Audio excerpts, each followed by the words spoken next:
Hello, and welcome to a new segment called Naker Narrative, where we decipher the illogical rantings of the egotistical, unproductive, academically stunted, and violent buckwinches and bucktoon-days. Today's Naker Narrative involves the supposed global emasculation of the KaNgS.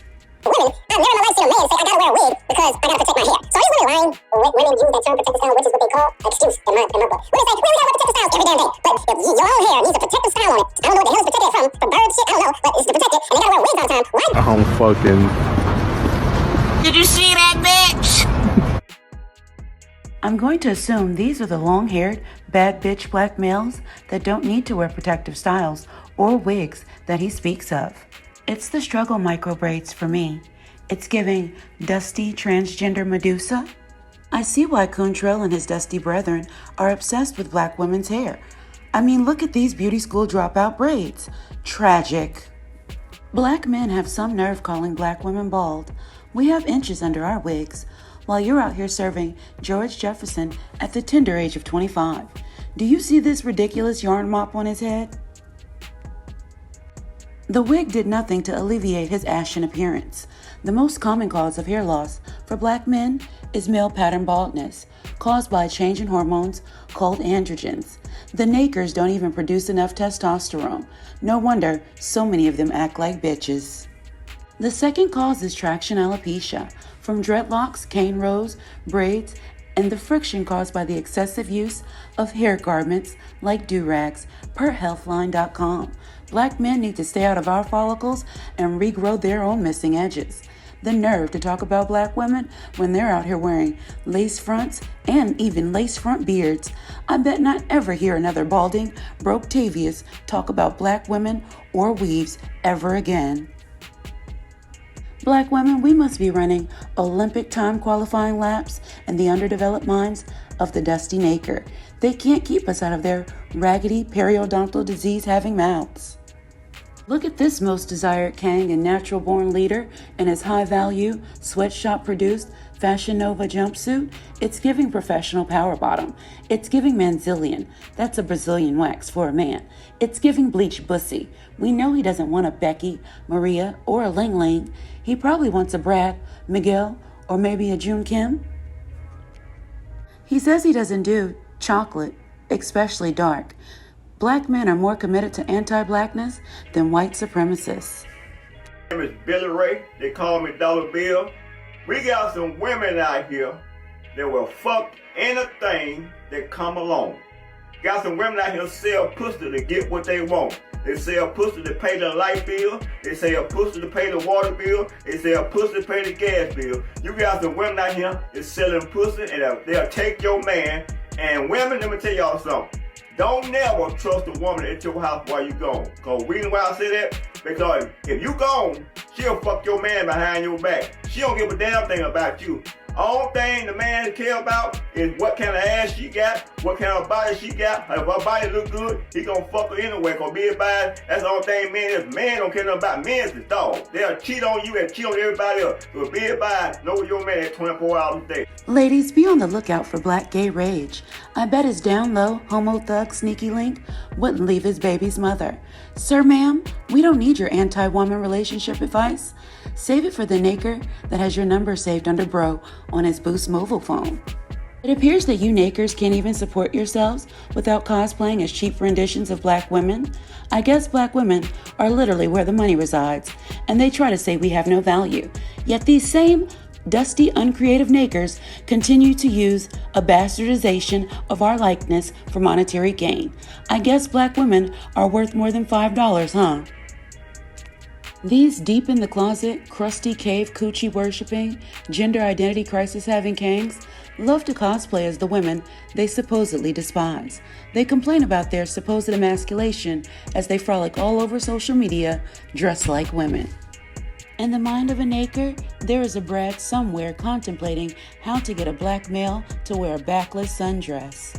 I am so tired of seeing you all in dresses. Out there now, before I even start my day. I rebuke this energy that y'all hate black women. Because nobody works so hard to imitate someone that they don't like. More people make money pretending to be black women, stealing black women's aesthetic, acting and behaving and using the mannerisms of black women than black women do. Y'all pretend to be us more than we act like us. But somehow y'all hate us? No, you don't. What you hate is that you're not us. You hate the fact that we exist in spaces that you have to try to be in. Y'all can't stand yourselves so much that you project that energy onto black women. Y'all don't hate black women.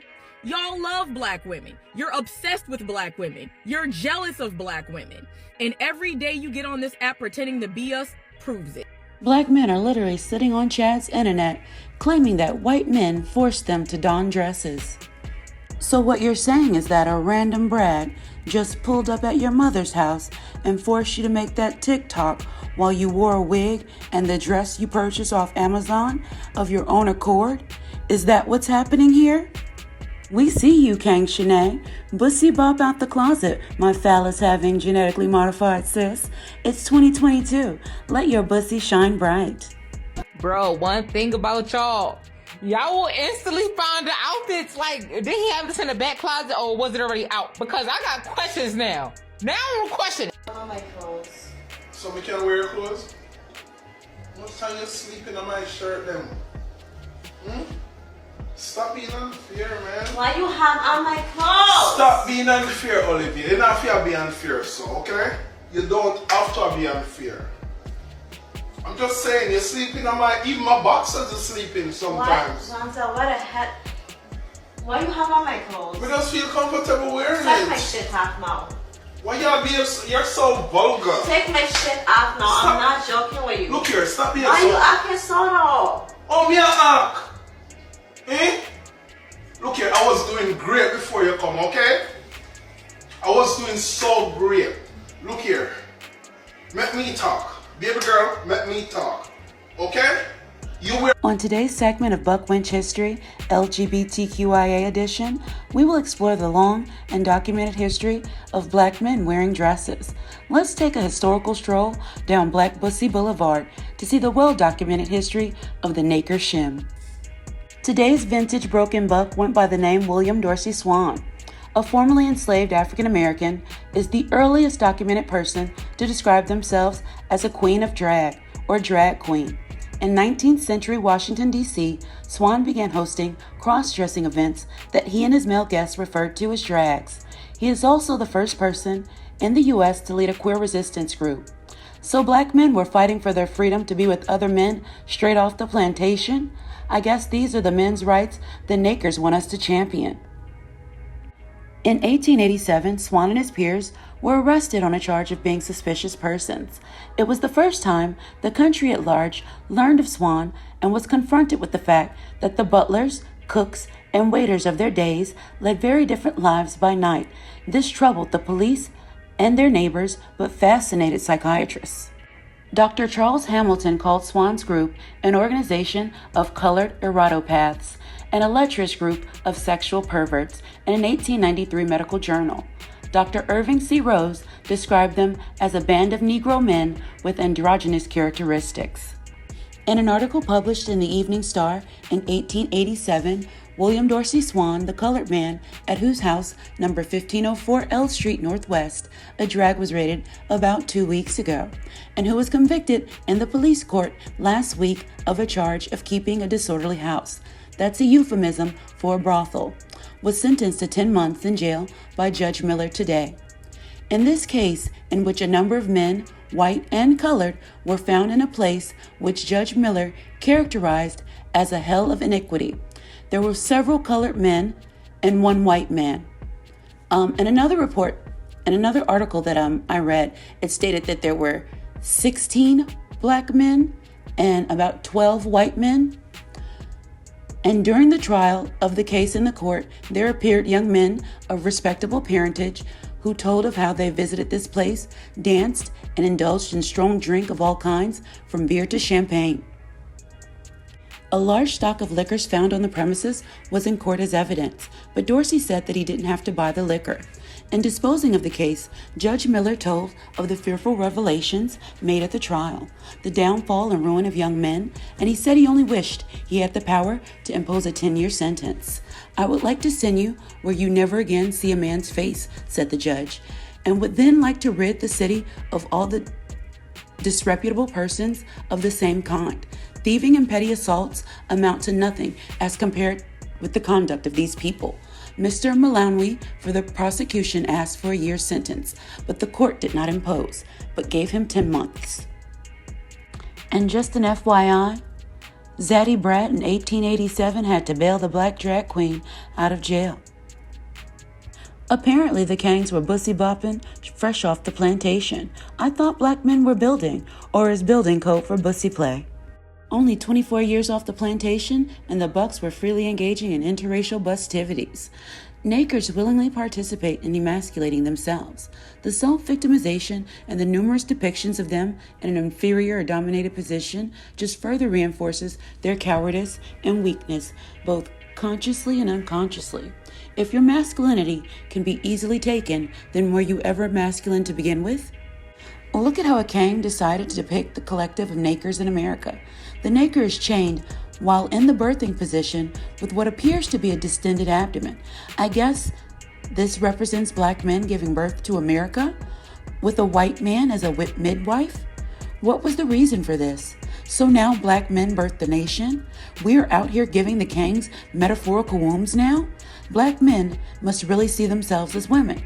Black men will literally put themselves in a feminine position, then scream emasculation.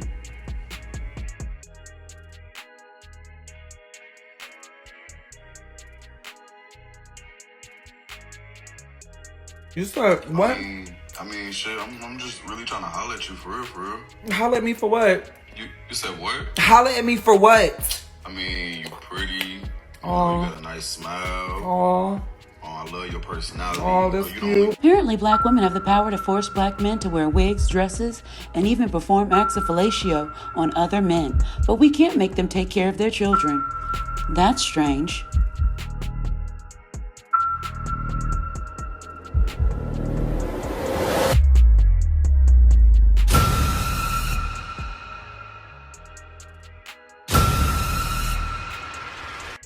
We all know Kuntrell will settle for a Becky, but what he really wants is the bootylicious brat. I guess the only way the KaNgS know how to overcome oppression is face down, bussy tooted up. It's asinine that these dust buckets proclaim to be stuck in a prison of white supremacy as they worship all things white and white adjacent. Nonsensical naked narratives never cease to amaze me. Don't no man want a woman who don't. Damn, all that clapping he just did, I thought he was the woman. Anyways. Homosexuality is an agenda to emasculate the black man. Are you sure y'all don't do that yourselves? Because all your favorite comedians dress up as black women and mock women, and y'all eat it up every single time. Who told you to put that wig on? Who told you to beat your face? Let's do some self-reflection.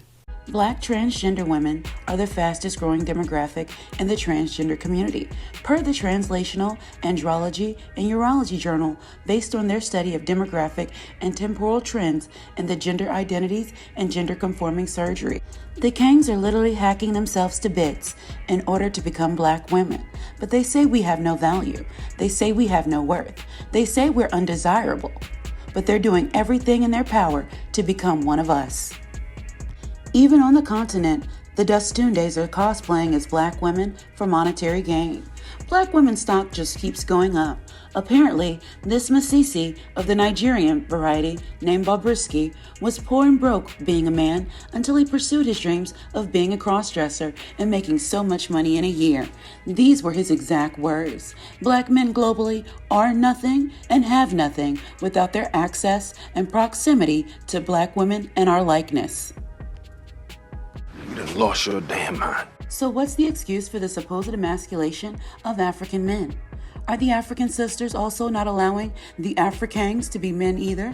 But I thought African women were traditional and adhered to a woman's true role. Maybe it's the colonizers making the KaNgS put on lace fronts and waist beads. The naked narrative that black women globally are making black men become effeminate is just another means of deflection, and it shines a light on the nakers' inability to even take accountability for their sexual preferences and deviances.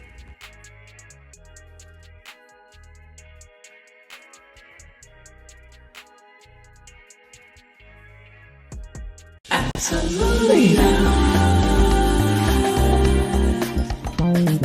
Absolutely not. Absolutely not. Absolutely not. I'm just sweeping up the dust one video at a time, and if you happen to have a laugh at all the L's the KaNgS are taking, don't forget to like, comment, share, and subscribe. I'm sure you'll find my other videos highly entertaining. If you happen to witness any fuckery afoot on the internet and you'd like me to drill them, drop me an email at thedustyloveconnection@gmail.com because it's drill time all the time.